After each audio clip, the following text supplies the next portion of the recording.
আমি এখন একটা কবিতা আবৃত্তি করব। তার নাম ২১-এর কবিতা। লিখেছেন কবি আল মাহমুদ। ফেব্রুয়ারির ২১ তারিখ দুপুর বেলার অক্ত, বৃষ্টি নামে বৃষ্টি কোথায়, বরকতেরই রক্ত। হাজার যুগের সূর্য তাপে জ্বলবে এমন লাল যে, সেই লোহিতেই লাল হয়েছে কৃষ্ণচূড়ার ডাল যে। প্রভাত ফেরির মিছিল যাবে, ছড়াও ফুলের বন্যা, বিষাদ গীতি গাইছে পথে তিতুমিরের কন্যা।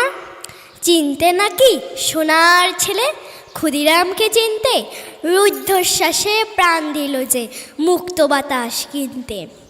পাহাড় তুলির মরণ চূড়ায় ঝাঁপ দিল যে অগ্নি, ফেব্রুয়ারির শোকের বসন পড়ল তারি ভগ্নি।